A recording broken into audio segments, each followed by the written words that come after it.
19-year-old tennis wonder kid Carlos Alcaraz is undoubtedly one of the brightest prospects the game has seen in recent years, but he was given a huge scare in his first ATP win since becoming world number 1 recently. Today, we're discussing Alcaraz's recent win at the Swiss Indoors at Basel, plus some words describing the Spaniard from one of his peers, Holger Rune, so stay right where you are. Let's get straight into it then. What did Alcaraz have to say about that recent scare? Alcaraz crashed out of the Swiss Indoors on Saturday, October 29th at the semi-final stage. However, it was his performance against Britain's Jack Draper earlier in the week that showed signs that he might not be quite at his peak right now. The pair met in the round of 32, with Alcaraz recovering from a first-set scare, which saw Draper win 6-3. The Spaniard rallied and won the remaining 2 sets to advance and later called Draper a very dangerous player. The win was actually his first on the ATP Tour since being named world number 1 at the US Open earlier this autumn.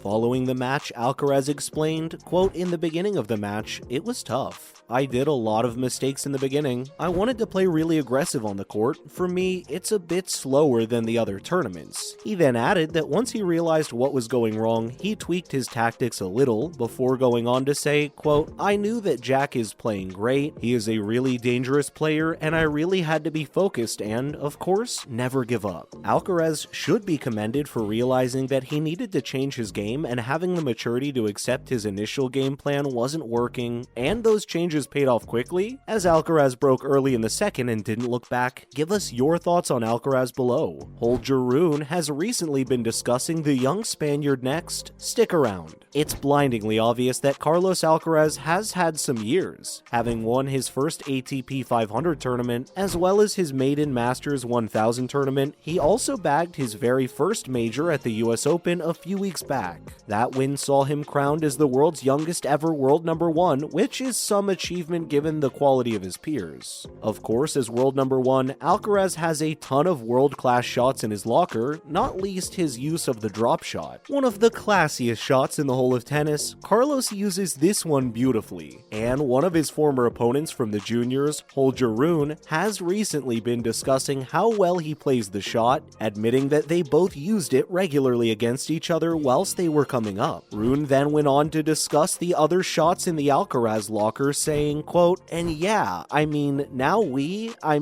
he learned obviously to put them in the right way because he has big shots and, he can mix it up," which is abundantly clear. The Dane also explained that he himself was trying the shot recently against Britain's Cameron Norrie, saying that sometimes it's good to keep your opponent guessing by mixing your game up and dropping it short every now and then. Some pretty cool insight from a man who has played against Alcaraz plenty of times. What do you guys make of Rune's words? Another pro has been discussing Alcaraz now. Stay tuned to hear about it. Carlos's compatriot, Carla Suarez Navarro, recently spoke out about her fellow Spaniards, Carlos Alcaraz and Rafael Nadal, who both currently occupy number 1 and 2 in the world respectively. The former women's world number 11 explained how it was a good thing for Spanish tennis to have someone of Alcaraz's ability coming through the ranks. She said, quote, "The young players are coming to the circuit and it is fortunate that we have Carlitos Alcaraz. We will have fun with him and I think he will achieve many successes in the future. Of course, with Rafa sadly coming towards the autumn of his career, someone will need to step up and carry the torch for not just Spanish tennis, but tennis in general. It seems as though Carlos Alcaraz is well placed to be the man to do it," describing the youngster as the real replacement for Rafa Nadal. Suarez Navarro then touched on what we all know too well, that Rafa is moving toward the end. However, she also added that for someone so young, Alcaraz is a very complete tennis player, even suggesting that he might not have much more to add to his game. I mean, we can all improve, but given the fact that Carlos Alcaraz has already become the world's number 1 whilst still in his teens, we're not sure how much more complete he can get. Do you guys agree with Suarez Navarro? Next up, Carlos has this week been presented with the world's number 1 trophy. Stay tuned. Having been crowned the world's #1 male tennis player after winning the US Open back in September, Carlos Alcaraz has this week received the trophy confirming his coronation. The youngest #1 in the history of the rankings, Alcaraz was humble in acceptance, revealing at the Rolex Paris Masters last night, October 31st, that it was a, quote, dream come true being #1 in the world. Alcaraz, still incredibly only 19 years old, revealed that finally getting his hands on the trophy meant that he now feels like the #1. Since rankings began, there have been 27 players who had reached world #1 before Alcaraz, who went on to say, quote, everything has come so fast, I didn't think at the beginning of the year that I'm going to have the year that I'm having right now.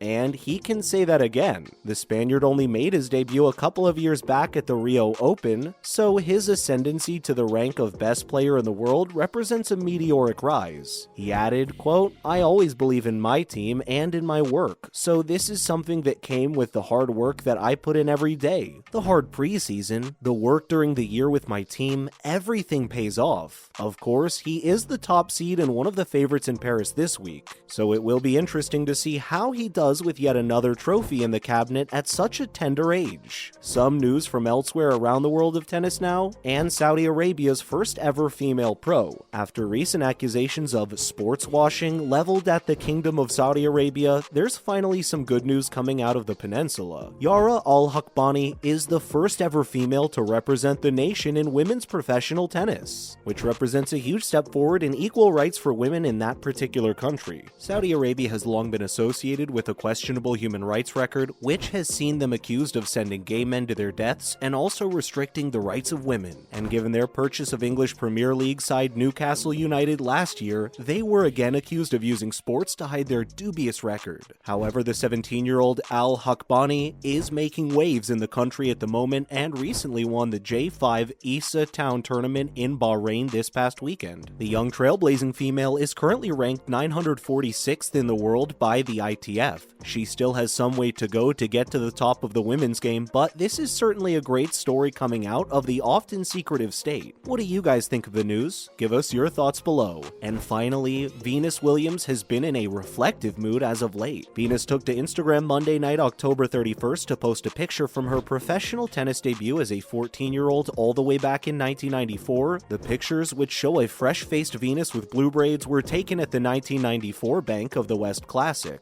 The first shows her signing autographs whilst smiling into the camera, and the second shows an action shot of the legendary player returning a shot. Alongside the pictures, Venus wrote, quote, on this day 28 years ago, I made my debut in professional tennis, which sent fans into a panic as some suggested she could be about to officially announce her retirement. Of course, little sister Serena, widely regarded as the greatest to ever do it, recently retired, and Venus went on to say, quote, I never imagined 28 years later what Serena and I would experience in this sport. I can recount the wins and the losses, but in the end, it was always about the pursuit of my best self. Every day, win, lose or draw. I can look back with no regrets. It's all been worth it. Of course, the post was met with plenty of likes and comments, not least from fellow pro Coco Gauff, who feedingly just commented, Queen. As usual, thank you for joining us today, and remember to tune in again next time when we will be discussing all sorts of other cool bits and pieces. And don't forget to subscribe to our channel so you don't miss out on more great content in the future. Bye guys!